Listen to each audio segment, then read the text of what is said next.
Nebul, bienvenue. Nebul turning on my voice. Good to see you, Nigel. Welcome.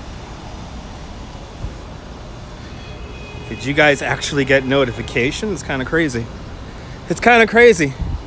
It was raining. Good to see you, Jazz Dog, and Robert Hunt. Welcome. Yes, you are in New York City with me today. Yes, you are.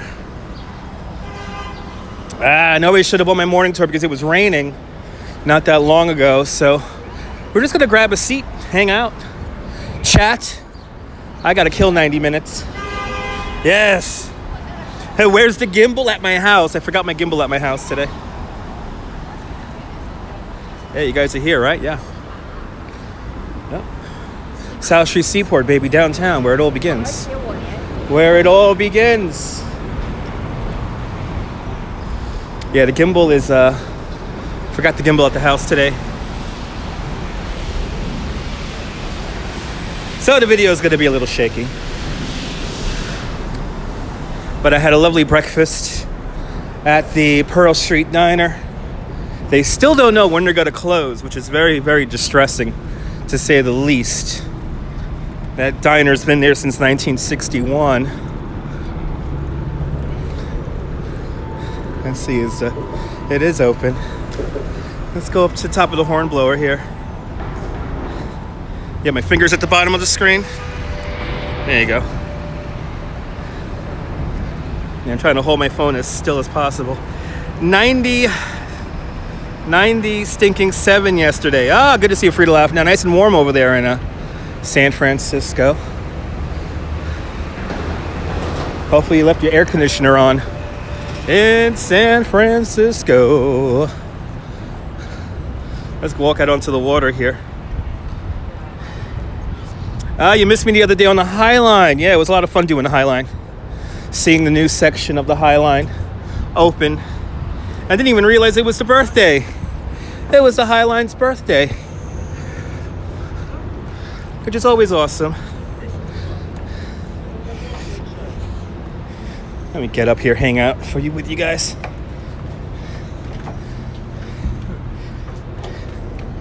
Yay. Yeah, High Line was a good video. I guess the only thing that could have made that video better was if we were able to climb up the vessel. But alas. Let me find a spot here where we wouldn't have tourists completely surround me. All right. Where are my tissues? National Cauliflower Day yesterday? That's not good. We don't want a National Cauliflower. We do not want a National Cauliflower Day. I want to get a spot where we can see the bridge and everything, so.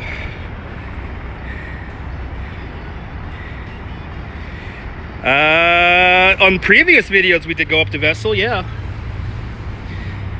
But in my latest walk up the High Line, good morning, Susie May. The latest walk up the High Line, we didn't climb up the vessel. Didn't want to wait around 2 hours. All right. Let me get this seat. We'll do a little talking and a little hanging out. Okay, let me get you guys situated, yeah? Yeah, cauliflower pizza is a horror show. Absolutely. Oh, I can't agree more. Good to see you. Good to see you, Jim. Good morning. Don't have my gimbal on me, so it's got to be a little shaky. Good to see you, Abby. Let's get out my apparatus today. Ooh, I'm gonna have to raise the light. Yeah, we're on top of Pier 15.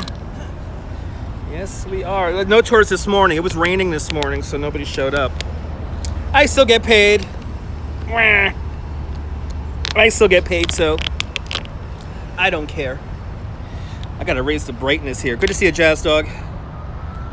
Wah, wah, wah, wah, wah. Boom, there we go.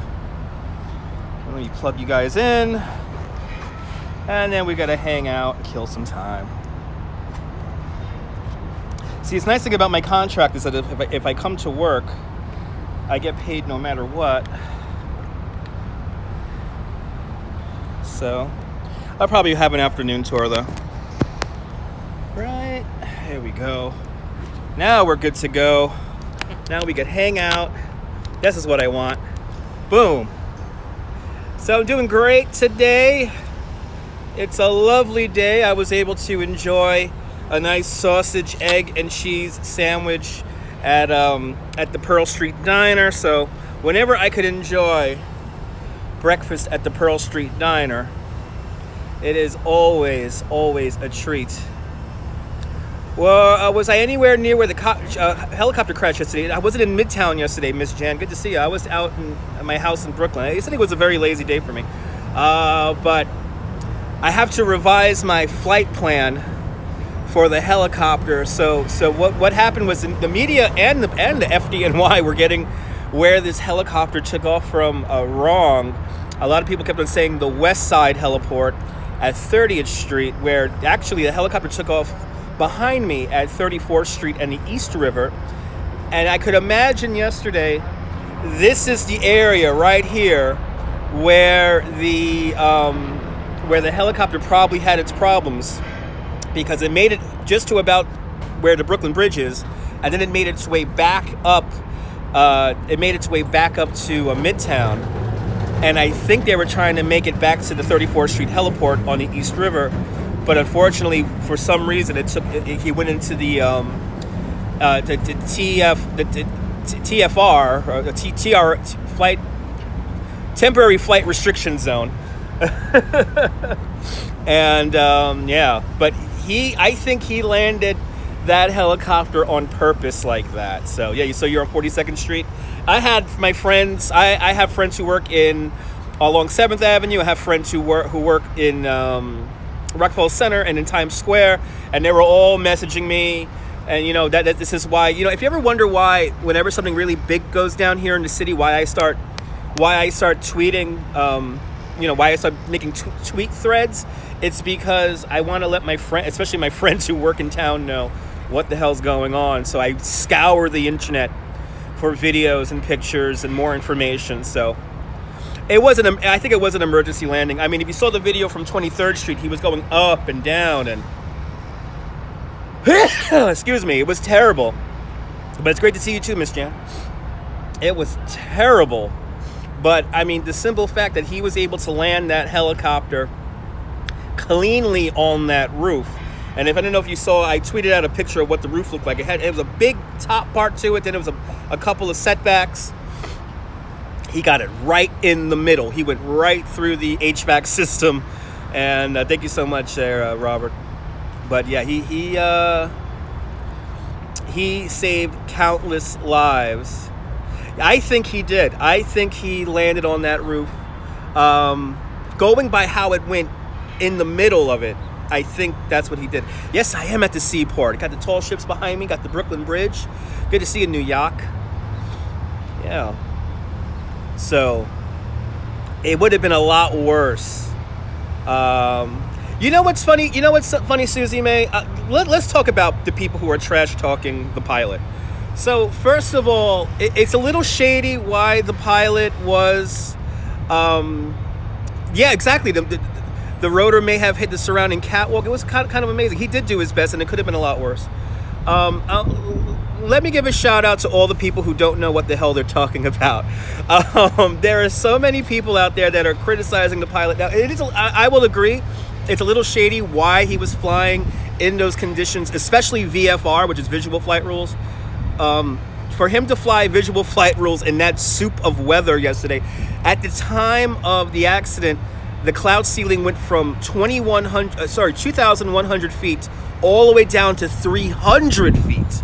So, the buildings behind me, you could barely see the top of them.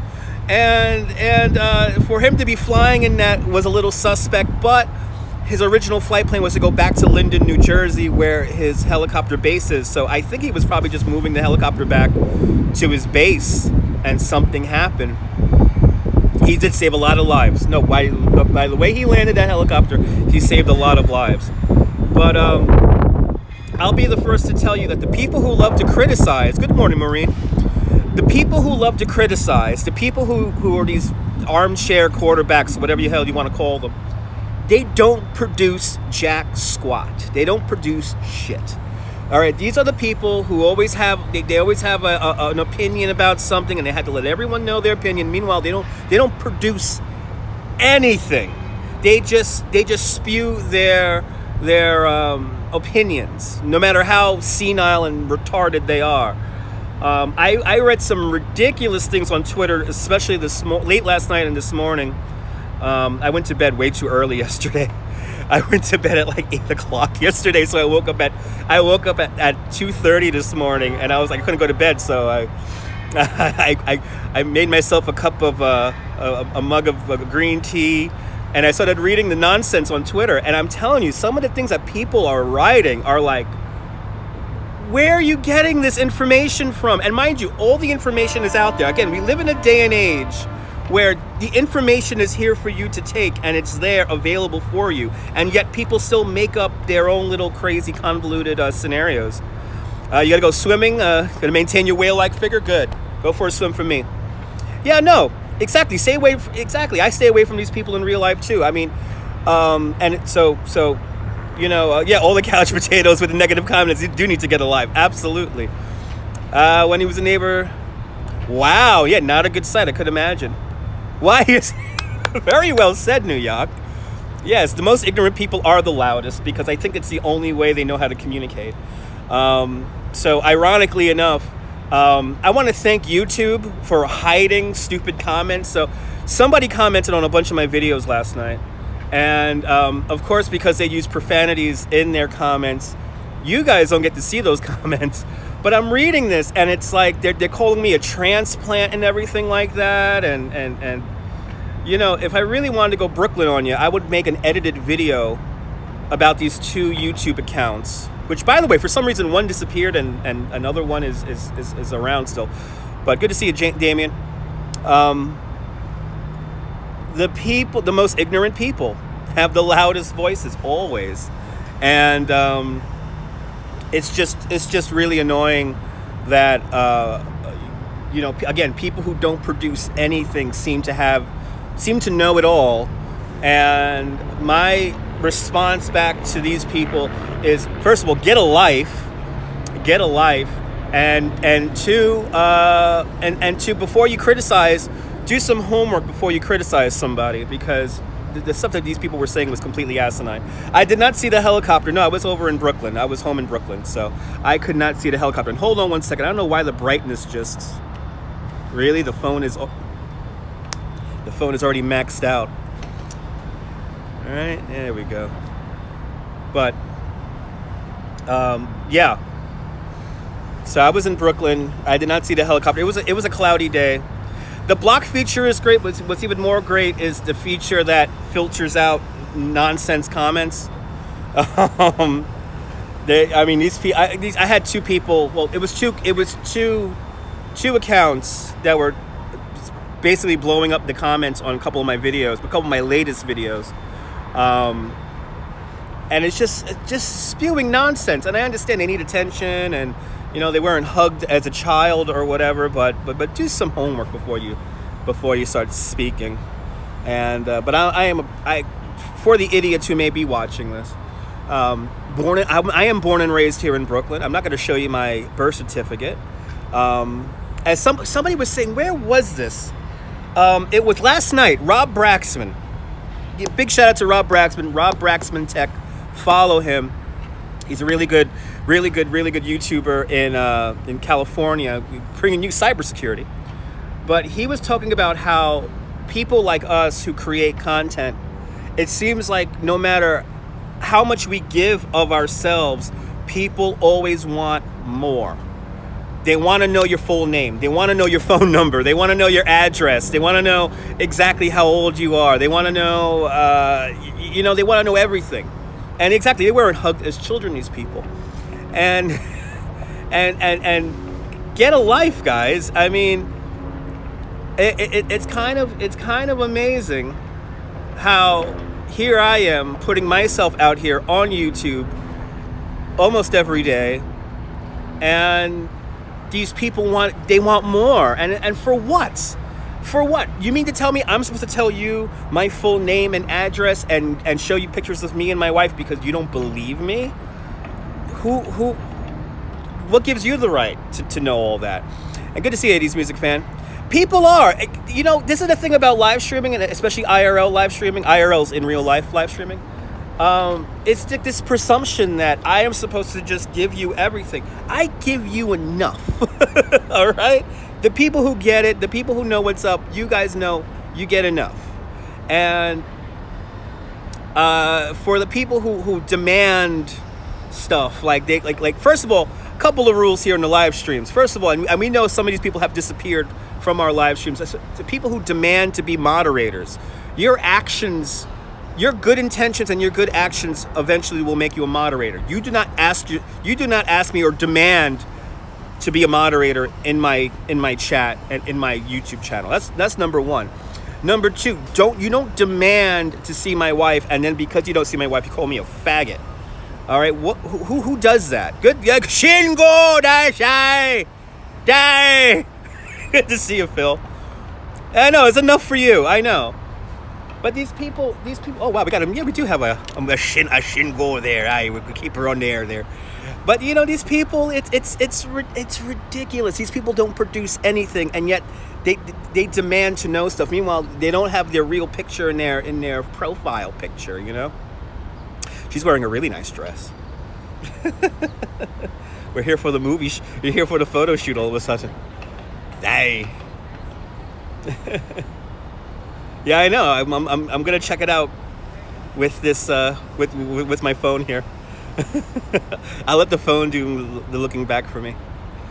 I don't want to mess up the picture. She has the Leaning Tower. We're right in front of the Leaning Tower building, and she's getting a Leaning Tower in there.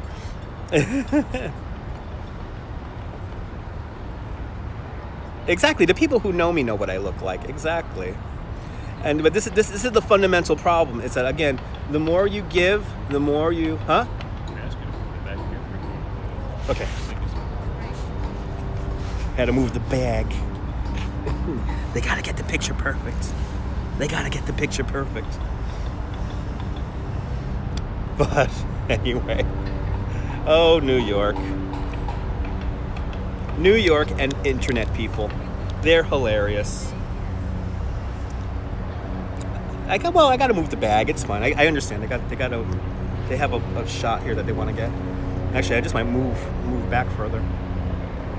I'm gonna move back further. Hold on, guys. We're gonna move the seat. You think I'm an ace? Thank you so much. Thanks for thinking I'm an ace.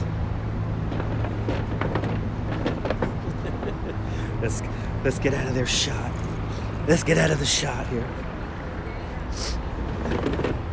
All right. I think we're good now. No, some people are jerks on all platforms. Again, I think what happens is that... No, she's not going to jump. Hopefully they don't ask you to move. No. This is crazy. It's like I feel like I'm in a movie now. I know Ace means I'm great. Thank you so much. I know she did move with me. She's right in front of me. It's kind of amazing. I feel like I'm in a movie. It looks like Taylor Swift, right? I've been noticing that, Phil. I've been definitely noticing that lately. I don't know where the pigeons went. We could try to feed them one day, though. We could try to feed them.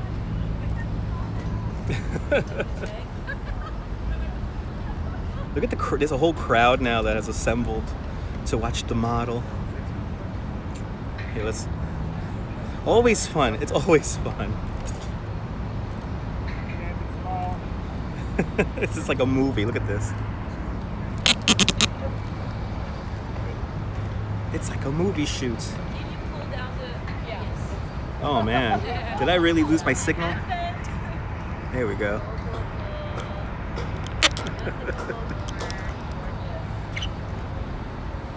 It's kind of amazing.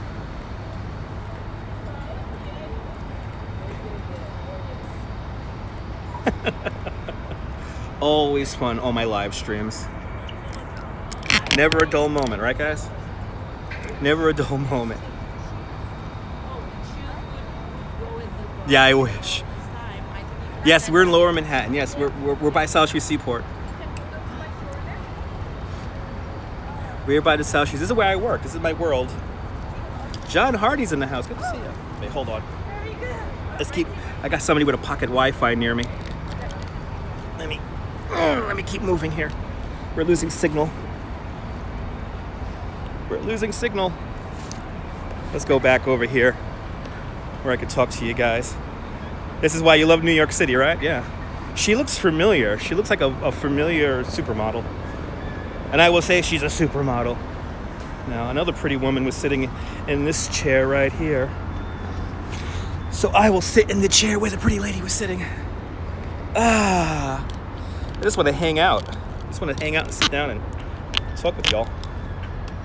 There we go. That dress is amazing, and I think the coolest part about the fancy dress that she's wearing is she's rocking Converse. I always love pretty dresses with sneakers. Something about me, I don't know. We're all, for the most part, we're always downtown. Nice day there in the DC suburbs. Good. We've had a lot of rain the last few days. We've had so much rain. Coming to New York, for the first time, what's the best dollar pizza? There's a really good dollar pizza just north of the Colbert Show, over on, 56th Street in Broadway? All the stars, right? You know, yeah. No, there's good dollar pizza, Phil. There's the free cauliflower pizza. That's terrible. The free cauliflower pizza is bad. It's humid today. Yes, it is. It is definitely humid today. Oh, now she's in high heels. She just switched her shoes. It is humid out here. It's currently 64 degrees, but the humidity is really high, so it definitely feels a lot warmer than 64. Or 18 Celsius for all you people for all you folks in Europe. And I'm reading that off the Watchtower clock. What a crazy scene. What a crazy scene in front of me right now. It's like a movie. Here, look at this. Let's just stare at the scene right here and try not to be too creepy. So she got really nice, she has really nice high heels on now. 2 boots is pretty good. I recommend 2 boots. Oh, come on, signal. The signal's all weird here. Hold on, let me do something here with the signal here. Wah, wah, wah. Oh, no.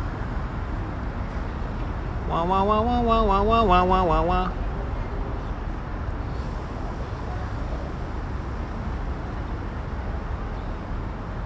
There we go.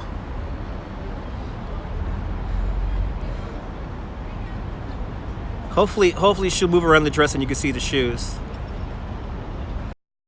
It's a really cool feathered dress, and got a guy running around with a gimbal, and god damn it, this signal here. What the hell's up with this signal all of a sudden? They do need a fan. There's no wind out here. They definitely need a fan. They definitely need a fan for the Beyonce thing. Good to see you, Tracy. The pilot is okay. No, the pilot is the only fatality. The pilot is the only fatality. As it begins to drizzle over my head. Oh, bloody hell with this signal now. What the hell? I'm losing the signal now because somebody clearly has a pocket Wi-Fi nearby me. I gotta keep here. As the model keeps on following me, guys. The model keeps on following me. This is crazy. I'm trying to stay out of everyone's way. But it's not happening. Look at this. Look at this. Look at this guy. Look at the way. Hold on. Let me try to fix this signal here.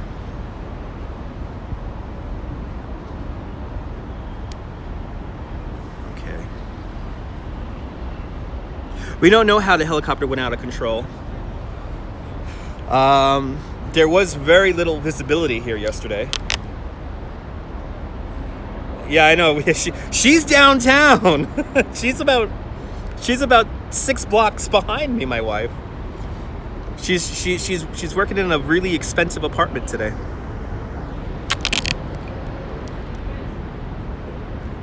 It's like it's a Macy's ad or something like that. Maybe it's a Caldor. She's doing a Caldor a calendar. Caldor. Well, we don't know how the helicopter lost control. We don't know how that happened. But clearly something bad happened. If you go to my Twitter page, you can see the video of the helicopter rapidly ascending and descending. Yeah, the signal's getting all weird here. If it froze on you, restart the stream there. Yeah, she has a cool feather dress on. She looks really familiar. But then again, all the models look familiar. Yeah, it's so weird. The signal's getting all odd now over here. Maybe. Yeah, not for Target. No, good to see you, Lorenzo. Yeah, clearly there's like a pocket. Somebody has a pocket Wi-Fi nearby me. I'll see you later, Marine. Have a great day. Come on, signal. Yeah, see, the signal's all wacky now. The signal was good before the photographers started coming around, because I think the photographers have a pocket Wi-Fi on them. Once they move away, I think they're gonna get ready to move away. But yeah, you may need to restart the stream. May need to restart it. Yeah, see, now the signal's holding as they walk away. The signal is now holding again. So on Friday we return to Coney Island, and we're gonna wish the Thunderbolt happy fourth birthday already. Thunderbolt's turning 4 years old. They probably are. You know what? They probably are, Tracy. That's a really good thing. I think they are, because I see there's somebody on a laptop up there. So it could very well be that. Because now all of a sudden, as the model has left, the signal is not fluctuating as much as it was. Still is fluctuating a little bit, but not as much as it was before. Always something going on here in New York, I'll tell you. Yeah, it's definitely easier to edit as you go along. Absolutely. But yeah, what happened to the pilot yesterday was a little crazy, but he definitely saved a lot of people's lives. I know, we got two games, John. We got the 1 o'clock game, then we have a 7 o'clock game. It's a double hitter because it rained yesterday. Yeah, I know, she's so hot, she was messing up the signal. She was that hot, guys. What time is it? 10:32. I have roughly 55 minutes before I gotta start moving around here. I'm trying to go somewhere where it was a little bit more stable here. Actually, you know what we'll do? We'll walk down to Pier 5 right now, and we're gonna see the ferry boats come in and out and the helicopters take off. So, hold on. Yes.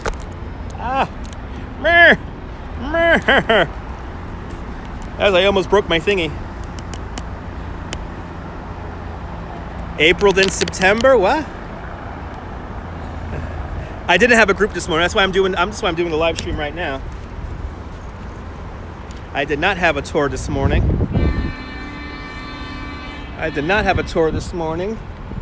So I had some breakfast, and now I am. Yeah, no, I don't want to break the thingy. Well, let's go downstairs, where hopefully the signal is a little bit better. I think they are sending out stuff on their laptop there. Because now, as I move away, the signal is nice and strong. So let's get somewhere where we can talk about the helicopters. which we still have. We still have a reservation to do the doors off helicopter flight with Flight Nyan again. But oh, really? He's visiting his childhood friends? That's awesome. Well, Coney Island is opened up 7 days a week now. Oh, she's changing in the van. They got a van over here. I feel like hanging out right here just so we can see her walk back. But I don't want to be stalker-ish. As the sun comes out, it is getting nice and warm. That means I will have people on my afternoon tour, which will be nice.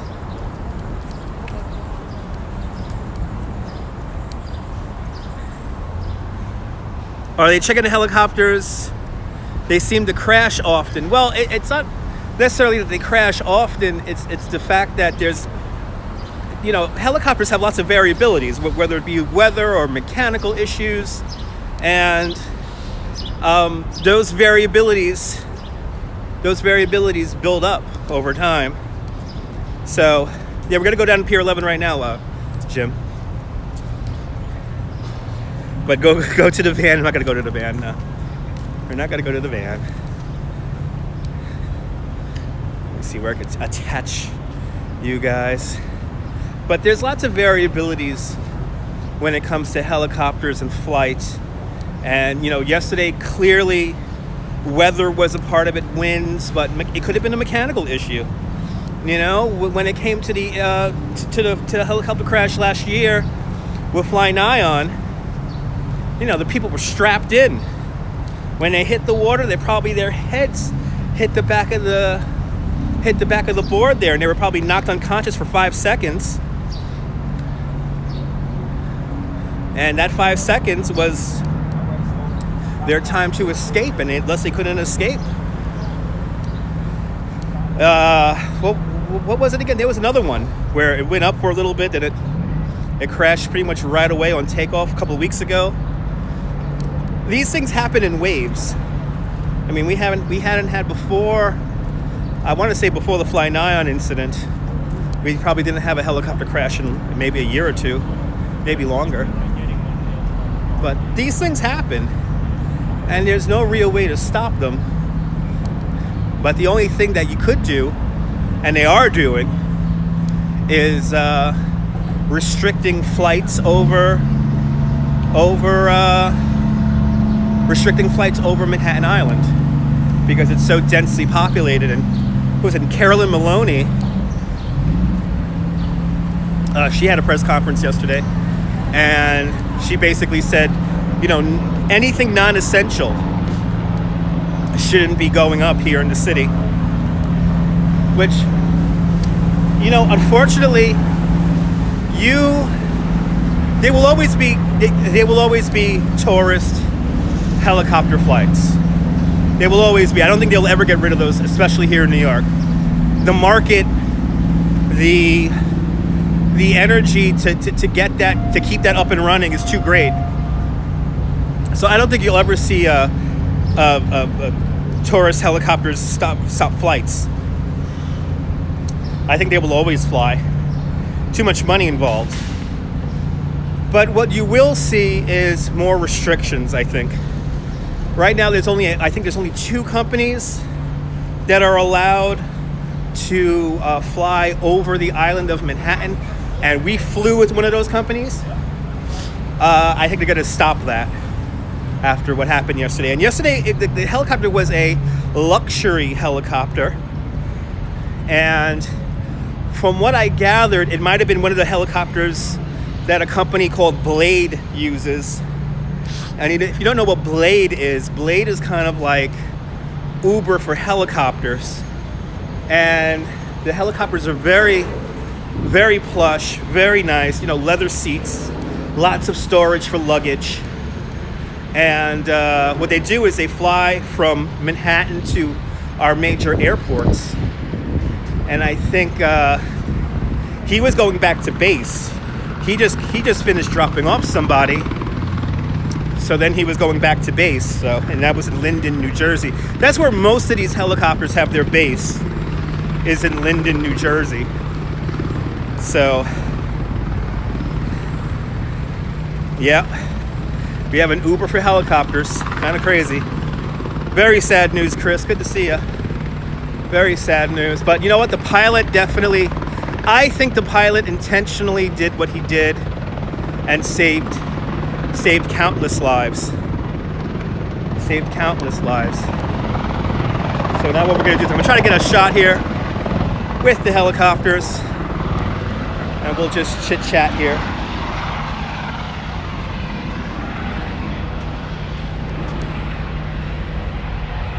No, there are no helipads on any rooftops here in Manhattan. In 1977, there was a terrible accident on top of the Pan Am building, and I believe it was 5 people or 7 people died. And ever since that accident on the Pan Am building, they stopped allowing landings, if you will. Wow. They stopped allowing landings on rooftops. So there hasn't been a rooftop landing in New York City since 1977. And no, the last time, you got to remember something, that tall buildings create air pressure. And I don't know if you guys know this, but I believe it was 1933, 1934, on top of the Empire State Building, there used to be a mooring mast for dirigibles, for airships. And they wanted to test it out. So if you can imagine, you had this big blimp-like airship come in, and in the minute it was attached to the building, the airship began to rise up because air gets funneled up through the canyons and through the buildings. So, yeah, all they were able to do was transport a newspaper, and ever since then, there were no airships landing on buildings here in Manhattan. So, getting back to what happened in 1977, a Pan Am, on top of the Pan Am building, you had this company called New York Airways, and they were kind of like what this Blade company is today, where they take people to the airports and stuff like that from Manhattan. And this helicopter was landing on the rooftop of the Pan Am building, and the wind gust tipped the aircraft over, tipped the helicopter over as it was making a landing, and some of the rotors broke off and killed some people down on the ground. But ever since then, no more flights landing on rooftops in Manhattan. Good to see you, Joey. Everyone follow Joey Brooklyn. Fantastic YouTuber out here in Brooklyn, in South Brooklyn, where it's the best. It's the best neighborhood. Sorry, guys. I live in the best neighborhood. Sorry. Yeah. So, but I highly recommend, here on YouTube, there is a video about New York Airways, which is pretty cool. And you can see what it was like to fly from the major airports to Lower Manhattan, or to just Manhattan in general. But no helicopter has landed. I don't think Trump Tower even had a landing. I don't think it was even designed with a landing pad. You know, a lot of people criticize the fire department, the FDNY, on September 11th, because people ask, well, why didn't they airlift people off the top of the building? Well, you got to remember something. One, the Twin Towers by that time, especially the North Tower, they weren't... Boop, boop, boop. There it goes. There goes the South Brooklyn boat. Good to see you, Ren. So, I forgot what I'm about to say.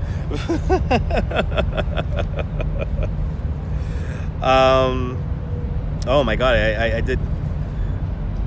Doors was locked? I don't know if the doors was locked. The helicopter... What happened yesterday, the helicopter disintegrated when he crashed it. But, all right, about 9/11. So, on September 11th, a lot of people criticized the fire department for not landing helicopters on top of the rooftops of Number 1 World Trade Center. And in 1993, they did not. There was nobody airlifted in 1993 off the Twin Towers.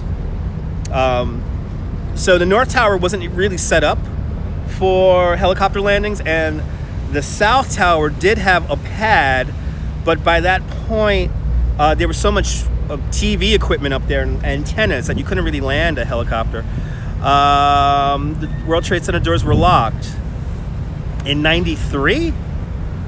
I don't know about that. See, here's the deal. Again, you have really tall buildings like that, and they create updrafts. And so it's incredibly hard to land helicopters on top of these rooftops. I'm almost 100% sure that there were no rooftop landings in February 26, 1993. I'm pretty sure about that. Because they didn't need to do that. Everyone evacuated down. But if you can imagine, on September 11th, you had the fires in the buildings, and that created air pressure differences. So to try to land a helicopter in that smoky condition was nearly impossible. And nobody was airlifted. Damien, nobody was airlifted off the roof, man. No, I could assure you of that. I could assure you of that. Nobody was airlifted off the roof in 1993. I could assure you of that. I mean, one of my good friends who lives right across the river here in Brooklyn Heights, she was there for that. She was working in the building when that happened. But on September 11th, you had all that smoke, all that stuff, and that created nearly impossible. You saw Damien, no. You probably saw helicopters flying around it, but there were no helicopters landing on the roof. I could guarantee you there were no helicopters landing on the roof in 1993. It was snowing that day. It was cloudy and foggy like yesterday. And they didn't need to land on the roof because they still had access to get down the stairs.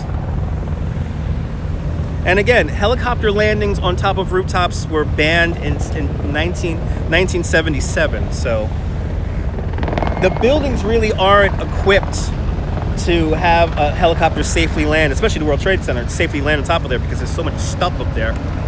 But what time is it? 10:45. Let's take a little walk. And yes, everyone followed Joey Brooklyn. Everybody followed Joey Brooklyn. He's waiting to be able to go live on YouTube using the native app, which I don't think the native app is the best anyway. I think Streamlabs is the better one. Wow, everyone's coming off the ferries. The Atlantic Highlands boat just came in. This is Pier 11 Wall Street, and this is where you grab your ferries. And I'm so tempted to hop on a ferry and go home, but I gotta wait to see if I can have an afternoon tour.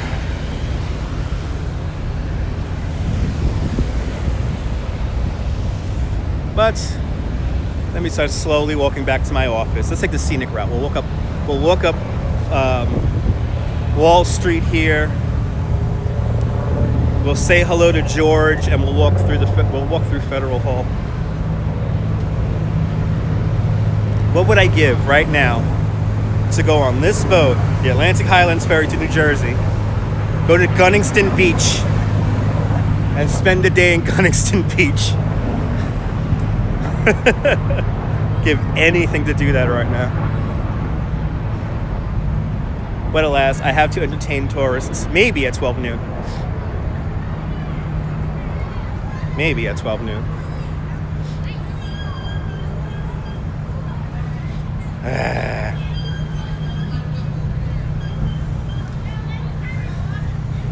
All the young children coming on the ferry.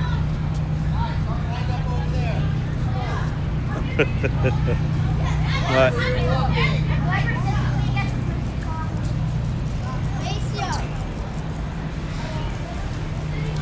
But all in all, a disaster was definitely avoided yesterday. And will they incur more restrictions on flights? Probably. You're probably going to see more restrictions. And like I always say, when you see these helicopters here in Manhattan, they're not all tourist helicopters. They're, like I said, we have Blade, which for like $200 they could take you to the airport in 4 minutes. And so convenient.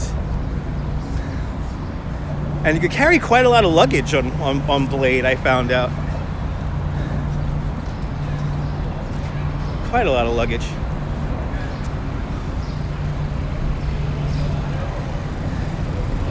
Okay. So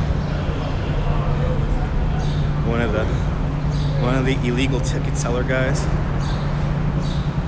There is no express boat to the Statue of Liberty, ladies and gentlemen. There is no such thing as an express boat to the Statue of Liberty.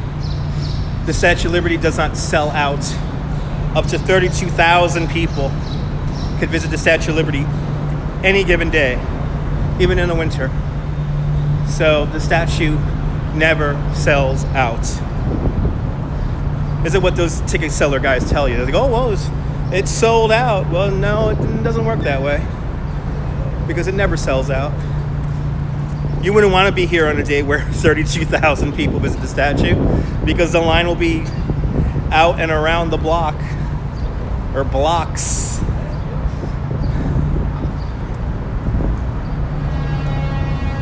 I bit my tongue at breakfast today and it hurts. It hurts. Let's see, we'll wait to cross South Street here. Did I lose comments? Bloody hell. Did I lose comments? Somebody comment. Somebody say something. I might have lost comments. It's the new thing now. Whenever I drop out a cell phone signal for a second, we lose comments. Yeah. I think we lost comments. Because you guys were quite talkative. Here's what I'm going to do. I'm going to pause. Oh, you're still with me. There we go, Jim. There's a comment. Okay, I'll stay on. I was going to pause the live stream and restart it. Comments. There we go. Nibble with the latency test. Thank you so much for the latency test there.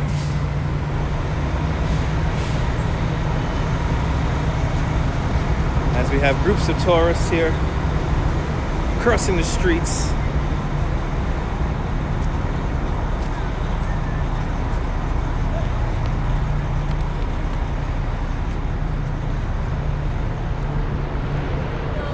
But you know, a lot of people, especially people who live in Brooklyn Heights, are over in Chelsea near the heliports. They obviously want those heliports closed because of all the noise they generate. I froze in there. I froze for I froze for an e-hole. What? I don't know. She's just I froze for an e-hole. What? I froze for a bit, yeah.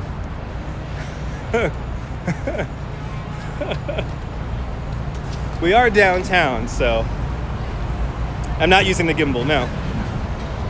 I am using this weird selfie stick with the clamp on the end of it.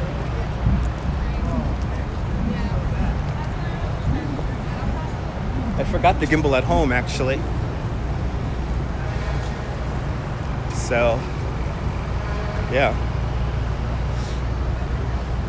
But yeah, what happened to the pigeons? There's few pigeons out lately. I guess we're doing a good job killing off the pigeons here in New York City. Not as many pigeons anymore. A lot of tour groups. It's all good. It's all good, Ren.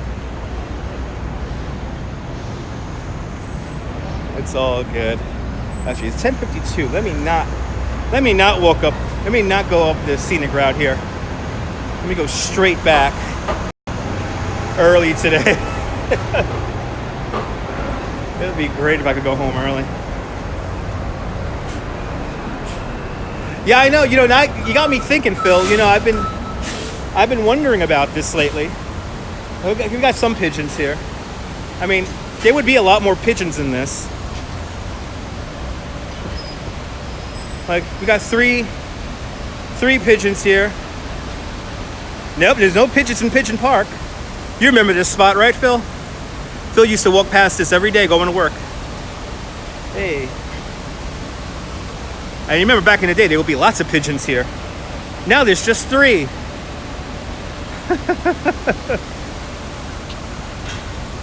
Are the pigeons dying off? Maybe. You never know. Right, remember you used to, when make sure you look good for work, you look at the reflection in there. There should be a lot more pigeons here, but there's not. Seagulls, the little chirps, they're out and abound, but yeah, pigeons, I don't know. I gotta talk to my dad about that. My dad used to have a pigeon coop. I mean, it's weird. Who knows? Are we killing off the pigeons? Probably. Why are they dying? Who knows? Yeah, absolutely, Phil. Even though I'm not too worried that we're going to die off anytime soon. Unless the bomb drops. Unless the bomb drops. Which is always fun. But I'm going to give Phil I got to give my good friend Phil here a flashback. Shall we do it, Phil? Let's reminisce about the late 90s, early 2000s. Where the hell's the Rand McNally store? I want to buy a map, damn it. Where's the Rand McNally store? I want to buy a map. I want to buy a map. This is me and Phil's favorite store, the Rand McNally store, where we could stare at all the maps. It's a freaking T-Mobile now. I want to buy a map. I don't know how to get around without my Rand McNally map. Are there still Rand McNally stores? I'm going to have to look that up. So right here was the great Rand McNally store. The map store. Rescue helicopters, they did not land. Yeah, they flew around the World Trade Center in 93. That was before cell phones. They threw a rope onto the roof. I'm going to have to consult with Duty-Ron about that. I highly doubt that. That's one thing I definitely would have remembered if they were doing rescues with rope. Again, remember, the buildings create vortices. And to hover a helicopter cut down on a rope. I'm going to have to consult Duty-Ron with that. He will definitely know. He will definitely know if that happened on February 26, 1993. But the stores look the same, but no more map stores. No more map stores. Here's where I had breakfast this morning. Here's where I had breakfast. And if you come out here, take advantage because they don't know when they're going to close. But Pearl Street Diner, that's where I had my bagel and a coffee. I had a big bagel with sausage and eggs and a nice unlimited coffee for $8.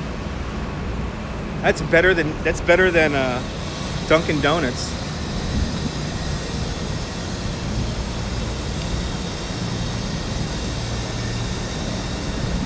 But I have a definitely no. I don't like lox. Lox is fish. I don't like lox. I am not a fan of the lox.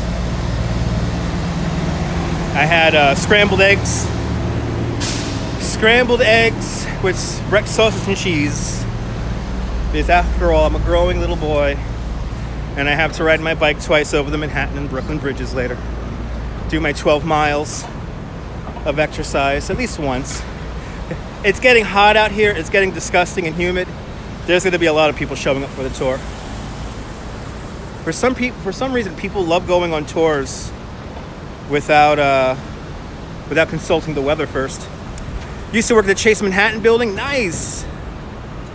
They only have Rand McNally stores online. Boo. That was my favorite thing, going in that map store. Good to see you, Robert. That was my favorite thing, going in that map store. and staring at all the maps, staring at the $300 maps that you could buy.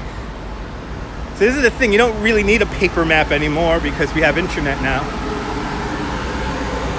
And that's probably this, besides what's a good spot to eat, that's probably the next most popular question lately is, where is free Wi-Fi? And especially for the young kids, they love it when I know where to get free Wi-Fi. Yeah, there used to be one in Los Angeles. Yeah, I can imagine.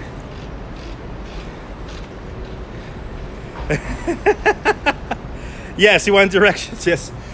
Why would he go to Times Square to buy condoms? That's weird. Are they that hung up? Whoa. This is... Wow. This is a bit of historical information right here. On this site, then 39 Queen Street, Robert Brown, New York merchant and philanthropist and educator, established the Brown and Company in 1775, right here.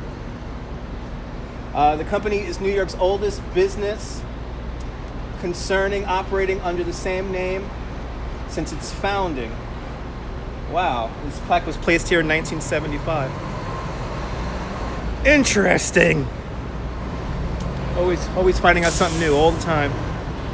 Yeah, but why would you go to Times Square to get condoms? I'm trying to figure this out now. Unless he was just having some crack with him. Having a good laugh there. Hi. Where's the Durex there? Here's the Durex. I come from Durex in County Cork. Uh-oh. People running red lights. Let me keep moving. Okay. 11 o'clock. I go back on duty in 35 minutes. Do-rags, yes. Durex. I'm looking for some Durex. That's a beer there. That's a beer there.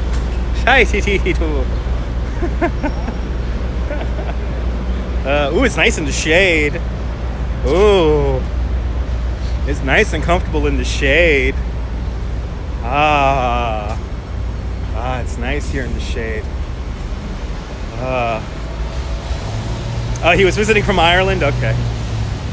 He should have went down to the Twain Reeds there. Magnums, yeah.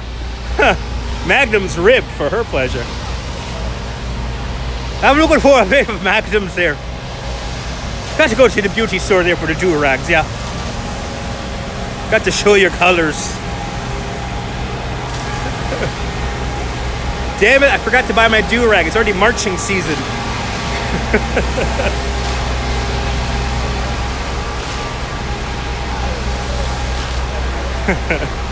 Oh, it was like 40 years ago. Okay. Oh, well, New York was a different place. There were still lots of porno stuff. There was still lots of porno shops in Times Square 40 years ago. You could go there and look at the naked ladies there. It was good times. Magnum equals a big fold-out map. Yes. Almost life-size map there. Almost life-size map there. Oh, man.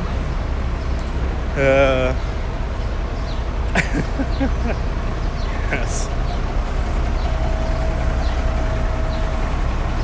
All right, where am I wandering to? This is what I love about downtown. I could really not pay attention to where I'm going, but I kind of always know where I'm going. If that makes any sense. I could just wander and stare at landmarks and buildings. He was with his mom and his girlfriend, and he popped out into a convenience store. Oh, okay. What? That's very interesting there, John. Very interesting. Yeah, Mom, I'm going to show you some American condoms. In Times Square, nonetheless. Times Square. Let's see if it is odd, but very, very funny, but very odd too. So let me see if there's this guy around here. So there is somebody around here. He is younger than me. He is in his 20s. And he walks around panhandling. Now, the funny thing about this guy is probably the second or third time I ever seen this guy, because he panhandles right in front of our location. I noticed he had really nice brand new sneakers on, and he didn't have just any iPhone. He had an iPhone 10. And the neighbor to us on Park Row said, oh yeah, no, he's a con artist. He lives in one of these apartments up here, and his family abandoned him, but he still has an apartment and he lives rent free. But I guess in order to buy his drugs, he comes down here to the street and panhandles. So if I see him, I'm going to show him to you guys, because he is super annoying and very very entitled. Good morning, Rose. You're a Trojan man? Good. Yep, Beamer parked around the street. Yeah. I mean, the guy has $200 sneakers and an iPhone X, and you're gonna come around panhandling? What, are you kidding me?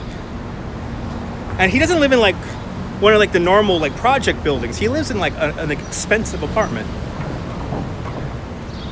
But he comes out trying to look all pathetic, and nobody gives him money, because when you see a person panhandling with a better cell phone than you and better sneakers or shoes than you kind of ask yourself, there's two people downtown who pull these kind of shenanigans. There's that guy, and then there's a guy who I think has serious mental problems. He goes around screaming all the time. Ah! He goes, ah!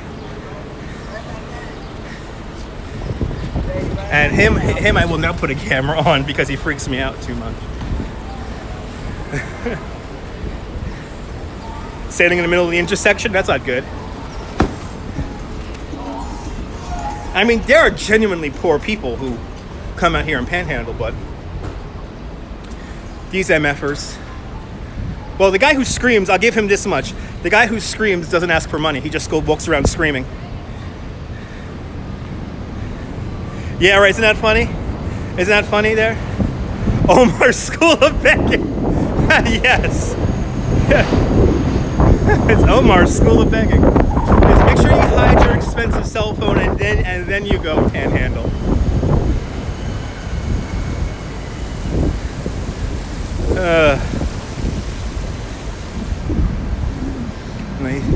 Does it look? No, it's raining. So whenever it's raining, he doesn't come out, because he sits on the sidewalk here in front of Starbucks.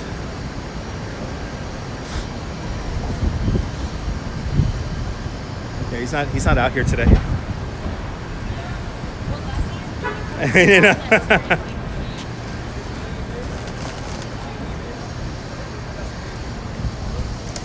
It's kind of hard to hear what you're trying to order if somebody is screaming. It's kind of hard.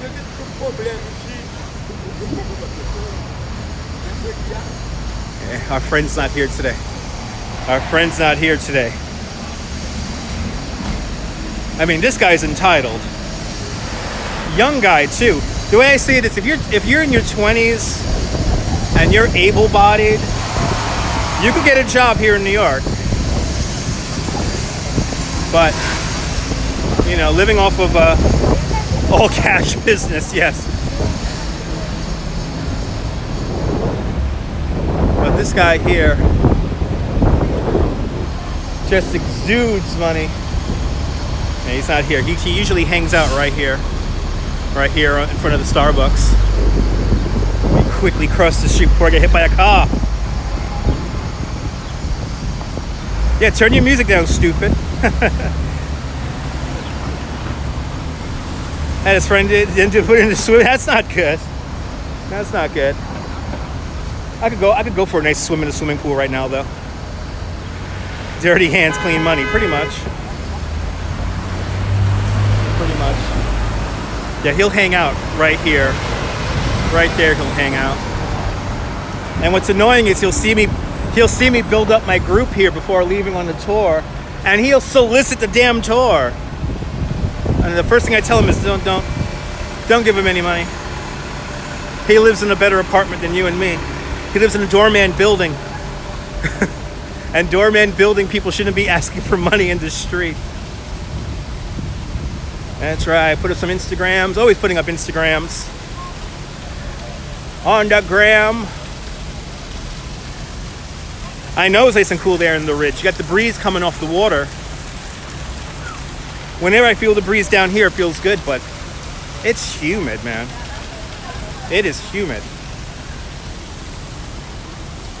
Hopefully this scares away the afternoon tour. It'll be great to go home early and go back to bed. Let me find a nice shady spot to sit here. I can converse with everyone. Right? I can sit here. I can sit here. Yes, everyone follow Nabul. Let's get him to 1,000 subscribers. Everyone follow Free to Laugh now. Let's get him to 1,000 subscribers.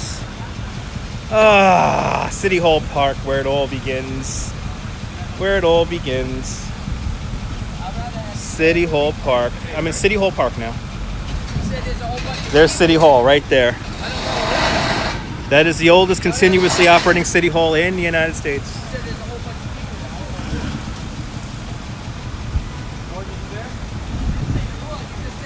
I really did bite my tongue hard.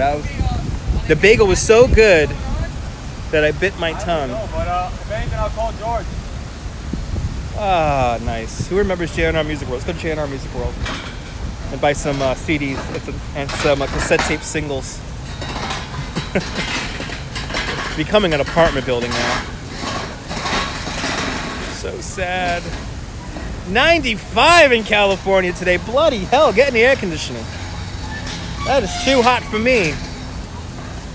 Bloody hell, 95. Ugh.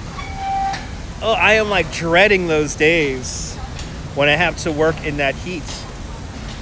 It's tough doing a tour in that kind of heat, even a walking tour. You know, I've had people on a Central Park walking tour. It was like, I think it was 99 or 100 degrees. And then with the humidity, it was like 105. And I was fine. I had an umbrella, you know, save me from the shade. But I had some people who really weren't fit and they couldn't walk. And here we are. We're going to do a 2.5 mile walk almost for 2 hours in Central Park, and they couldn't hack it. And you know, of course, on a bicycle tour, the hottest I've worked in was 107 degrees or 37 Celsius. And don't ask me why 17 people showed up on the tour, but it was like survival of the fittest. It was like this whole tour where at first people were all full of pep and energy, and then by the end of it, people were like, like practically dying on me. But don't come on a tour when it's hot, folks. Yeah, that's right. Follow Tracy Taylor. Follow Tracy Taylor. In the ER, yeah. I've had that happen to people. Actually, I think I talked about this on a video last summer. I had people have a heart attack on my tour. That was scary. That was legit scary. It was like 99 degrees and it was like 99 degrees and with the humidity on the road, it was like 110, 115 and not a cloud in the sky. And we start the tour here on Frankfurt Street, right next to the Brooklyn Bridge. And that first little street right there are no trees, there's no shade or anything. So you go right into the heat. And I had these two people who, it's okay, Tracy. I had these two people who they flew in from Australia that morning. And to give you an idea of how quick, like they basically flew in, their hotel room wasn't ready yet. So they came to our location with all their luggage. And yeah, it was ridiculous. So they literally came off the plane, straight from the airport, and they thought that if they did a tour on a bicycle tour, that they'll get their hours straight because it was like a 22-hour difference or something like that, or they were flying for 22 hours, something crazy like that.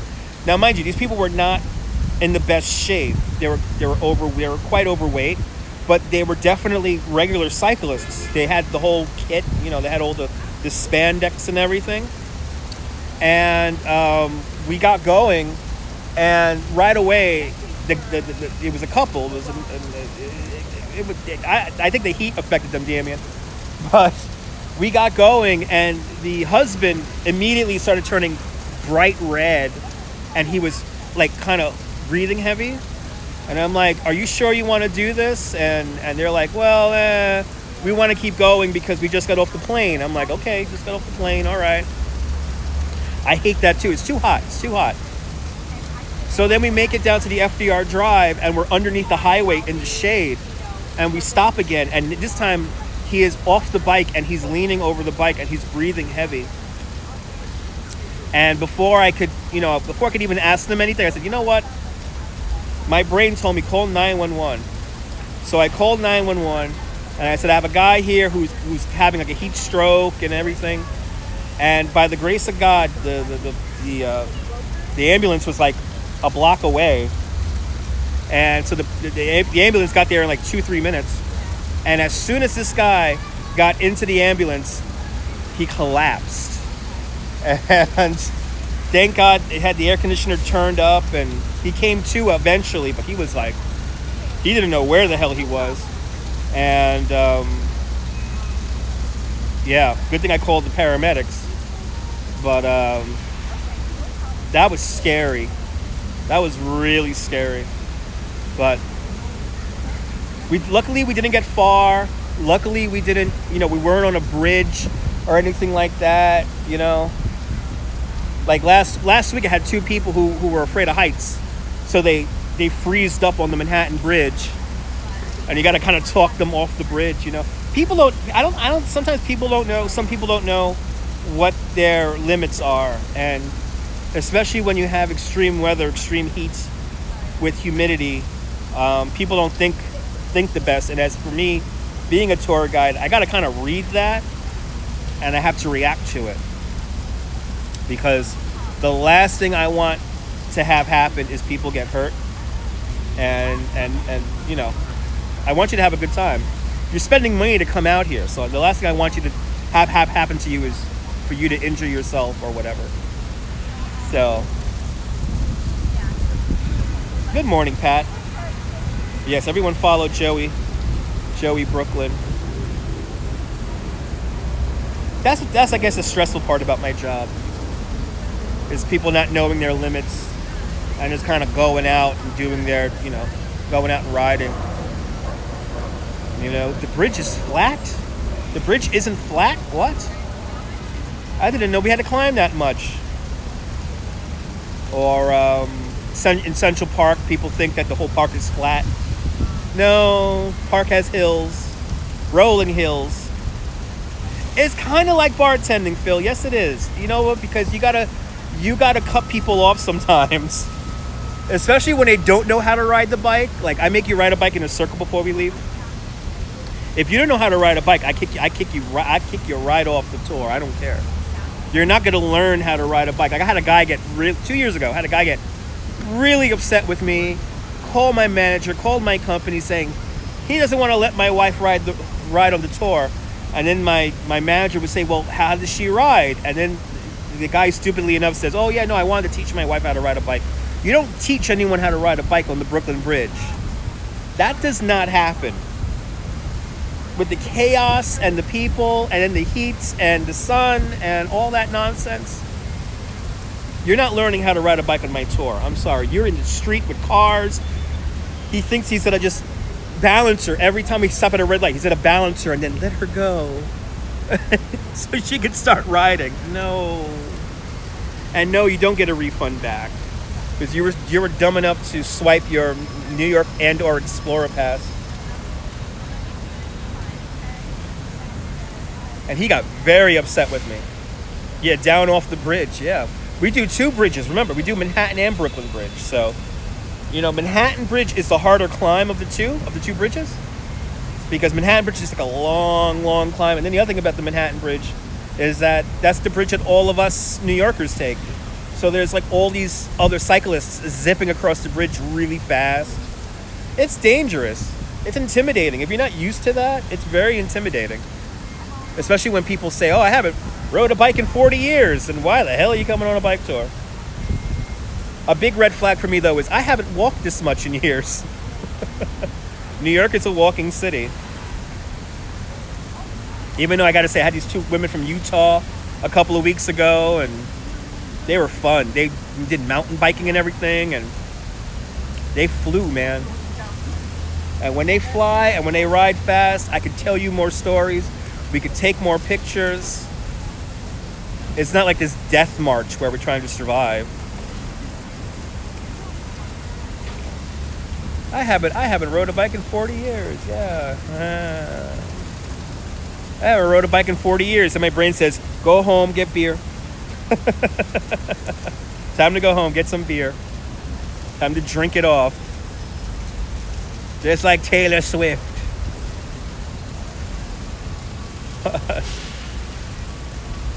Yeah, I don't know what possesses people to come on bicycle tours, even walking tours sometimes. I mean, I've had people on walking tours come with walkers, like walkers, those things that help you stay upright. And when I tell them that we're going to be walking 2 miles, they're like, what? It's like, well, it's a 2-hour walking tour. Do you think for 2 hours you're just going to stay in one spot and I'm just going to talk for 2 hours? And I take you to the places. We see all the landmarks. And with the walking tour, I know that people in general are going to be less fit. So I have made that tour in a way so that we don't go upstairs. We only go down steps if people aren't in wheelchairs and stuff like that, or walkers. But cycling, if you're on a bicycle tour, know how to ride a bike. Ride a bike recently.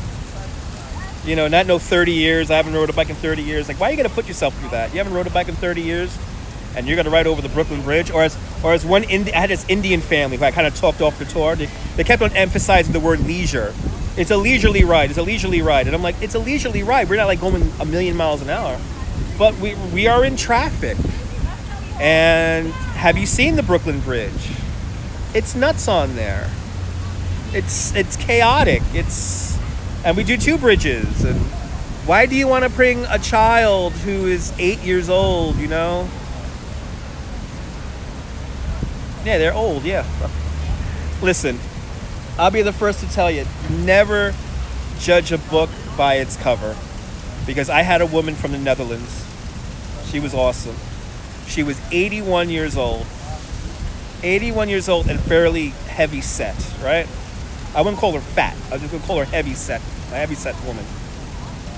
And we had people in our tour who were like in their 30s and 20s. And let me tell you something about this woman. This woman stayed right up with me the entire time. She was always the first person behind me. When we're going up the Manhattan Bridge, she's right behind me. And she even asks me, can we go a little faster? I was amazed by that. Meanwhile, the people in their 20s and 30s are they're like out of breath trying to keep up. And then this woman is she's just riding. Didn't complain once. She had her own bottled water. She came prepared. So never judge a book by its cover. And I think this year the oldest person I took over the bridge was like 79 or something like that. If they could ride, you come along, you ride.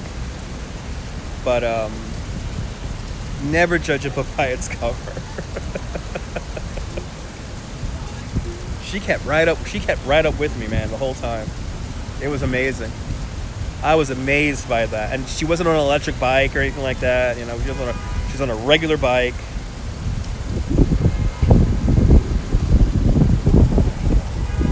Let me see here. It's 24 past the hour. Got 20 minutes. Let me see how crazy it is on the bridge. Let's see my office really quick before we go into work. Let's see how crazy it is at the office. See, now the sun is out. It's getting hot. This is when everyone comes out.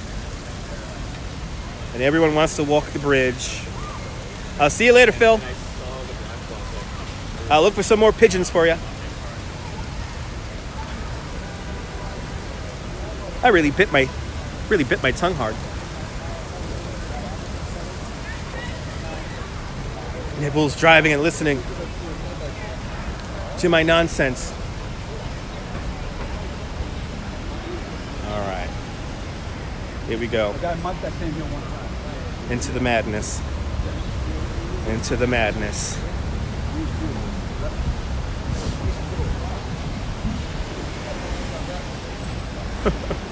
Good to see you, Cecilia. See, the bagel was so good, I bit my tongue really hard. I was worried I was going to bleed everywhere. Like, oh no. I'm going to be bleeding on everything here.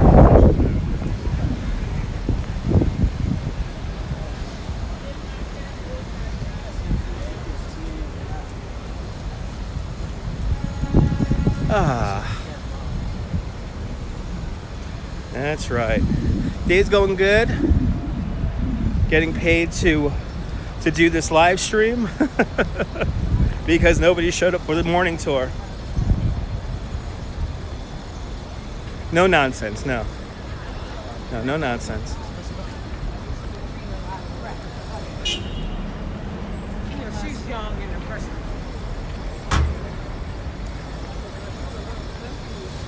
Oh, bridge doesn't look too bad today. Bridge doesn't look too bad today.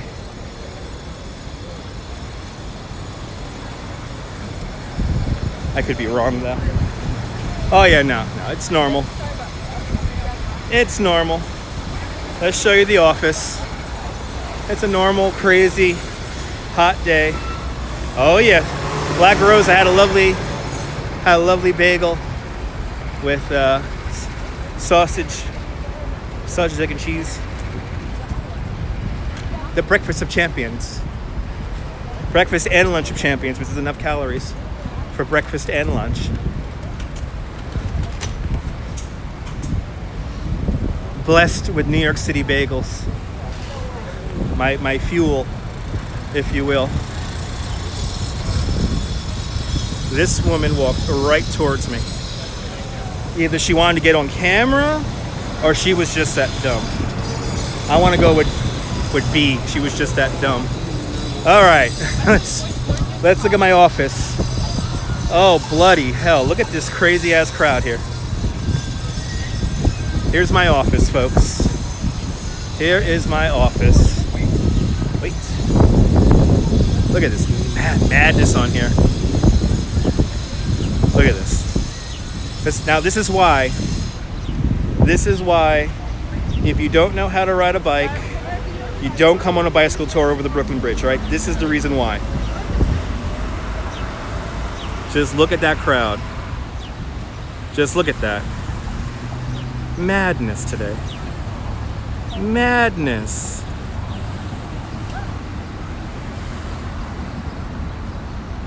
There is no learning how to ride a bike in this. That is not happening. Crazy, right? You know, when you have a crowd like this on the bridge, you just got to go slow. Got to be patient, but you also got to be a little bit pushy. Because if you're too polite to the people here on the bridge, you will stop and you will be stopped for a half hour. You got to just keep moving. If I have to do my tour, it's going to be a tough tour. It's going to be tough. Somebody thought I was talking to them. Yeah. These people. Yes.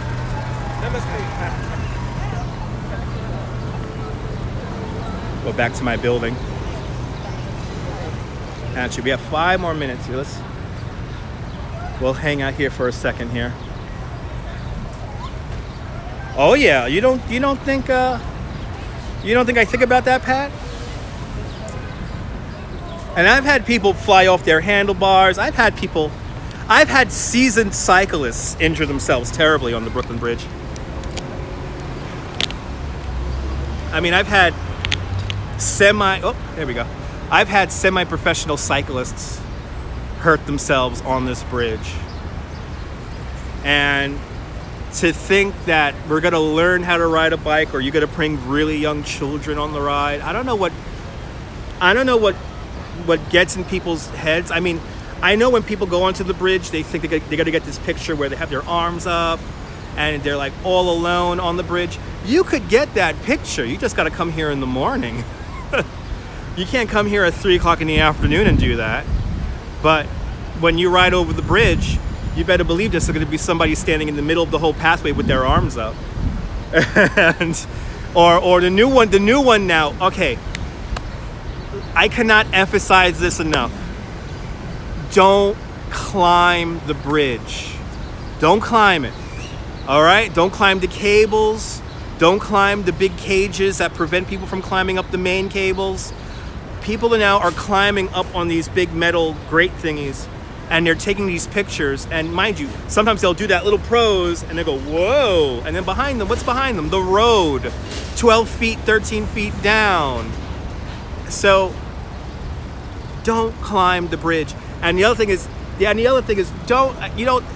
listen, I don't go to your country and with a marker and begin to tag up your bridges. So don't come here to the Brooklyn Bridge and leave your name on the bridge. I've been seeing people encourage young children to write with a big black Sharpie marker or whatever on the bridge.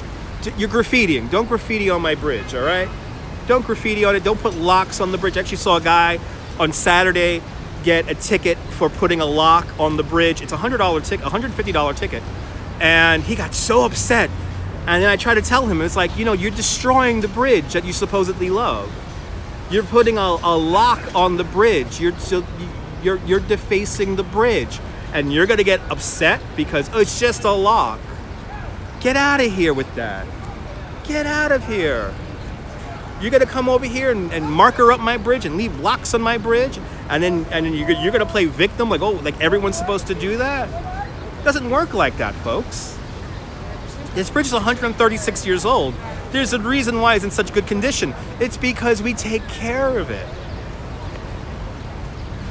So I don't go to France or anything like that. A guy cursed me out, but I told him, don't tag on the bridge. I tell him, because he's letting his child tag on the bridge. He cursed me out. And I'm like, okay, next time I go to France, I'm going to bring a marker and put my name on everything. No, I wouldn't do that because I actually respect your country and respect your infrastructure.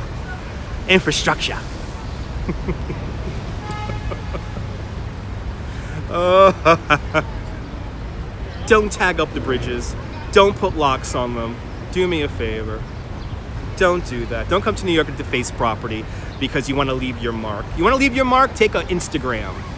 That's how you leave your mark. You don't hurt anyone.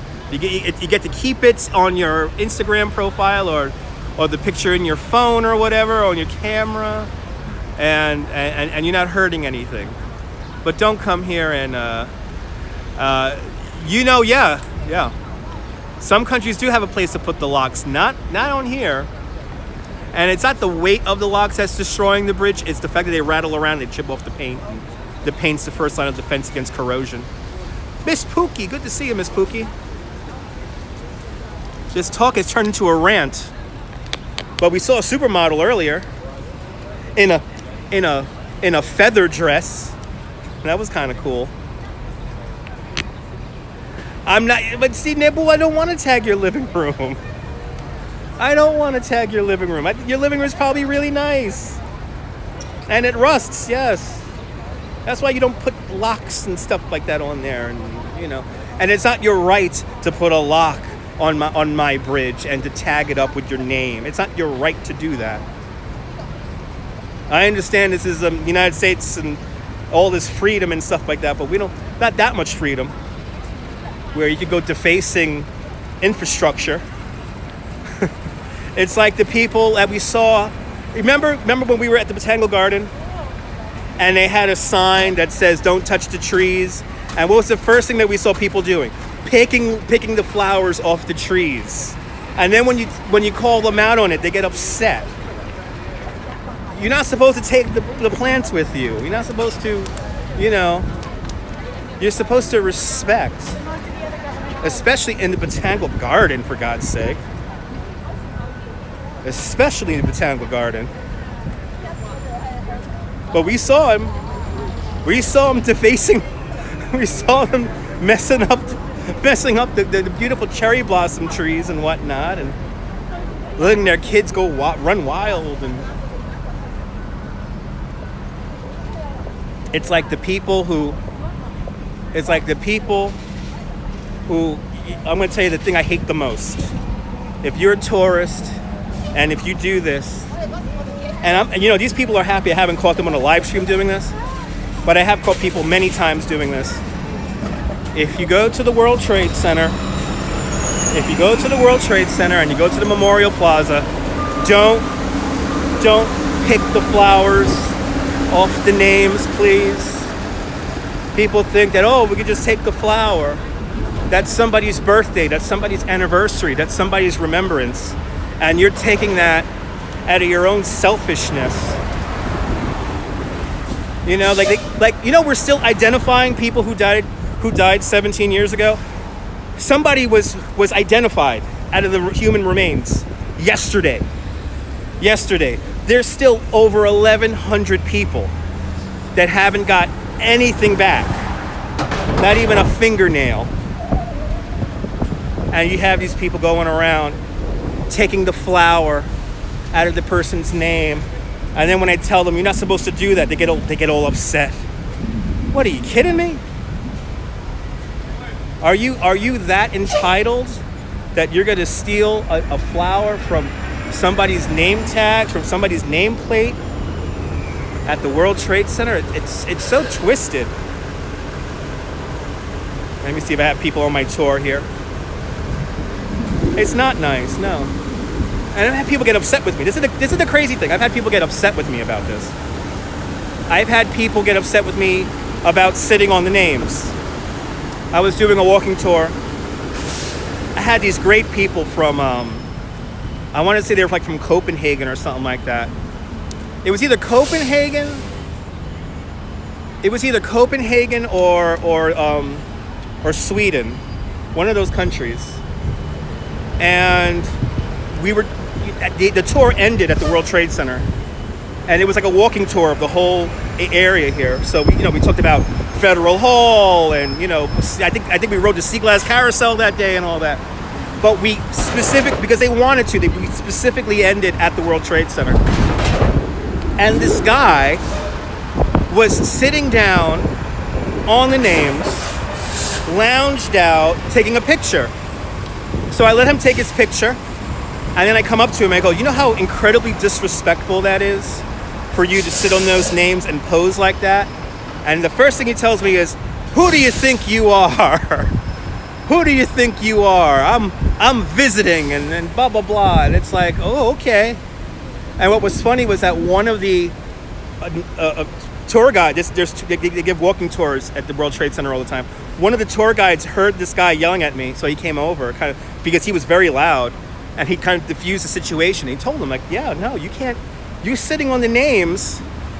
You're sitting on somebody's last remembrance. You're sitting on a person who died right there, and they think that it's cool to pose in front of what is really a cemetery. It's a cemetery. That's what it is. It's a cemetery. And are you going to go to your grave site and sit on somebody's grave? Like, are you going to sit on your grandma's tombstone and go, hey? No, you're obviously not going to do that. But for some reason, these people do that here.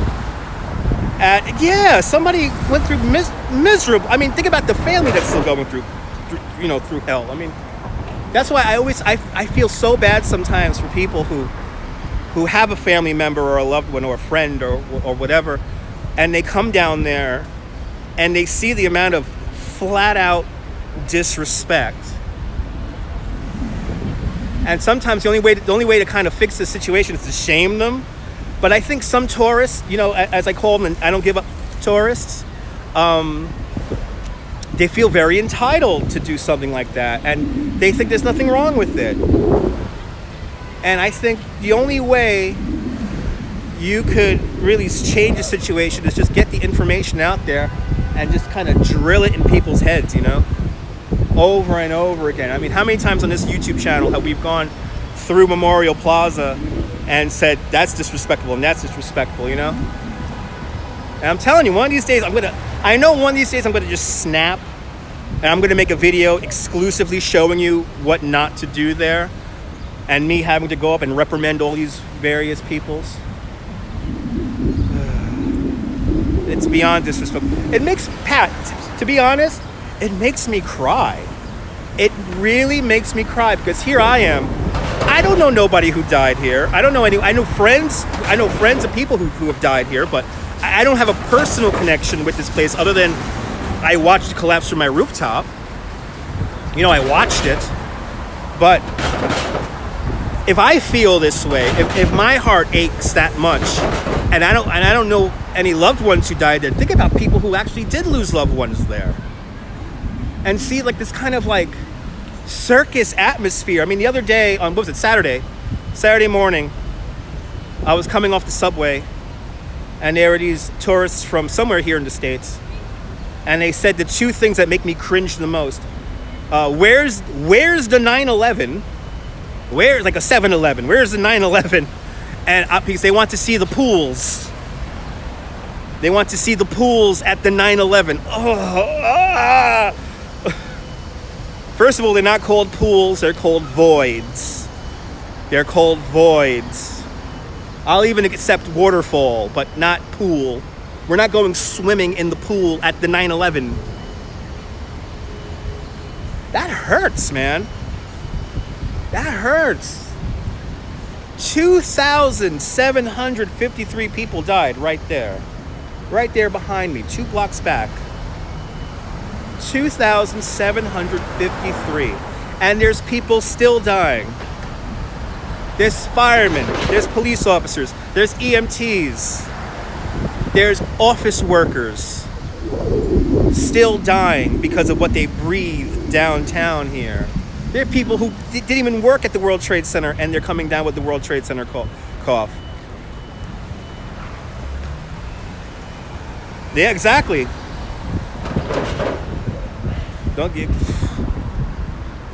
I mean, it's amazing how disrespectful people behave at these are memorials. These are places where people died. I know. I could imagine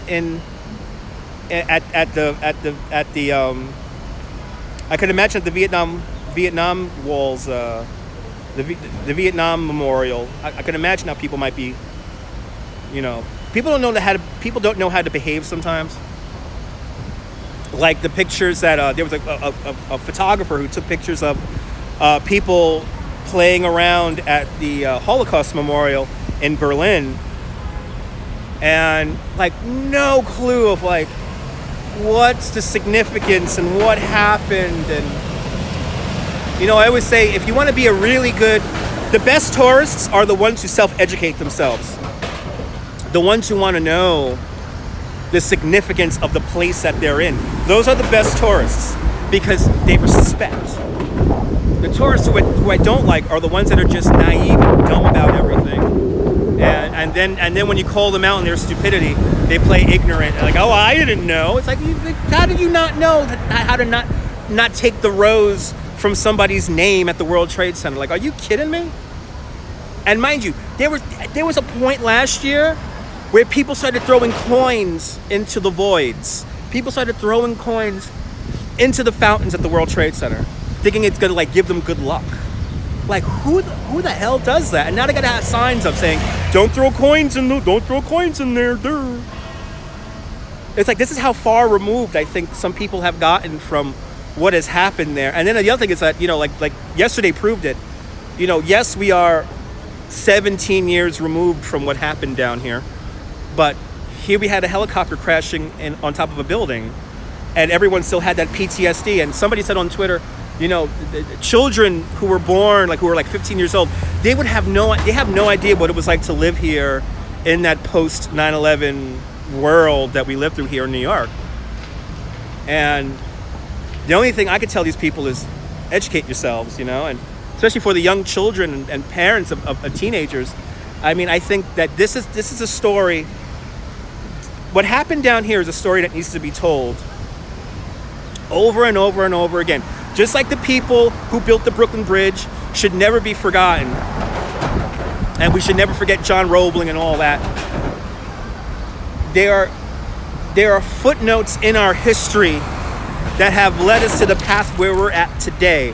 We are on the foundations of these people who gave up their lives to either build a bridge or who just went to work one day. But because of these people, we have now this world around us that we're living in. And we have to honor them. We have to honor them. And we can't be naive and just be like, well, I wasn't there, so.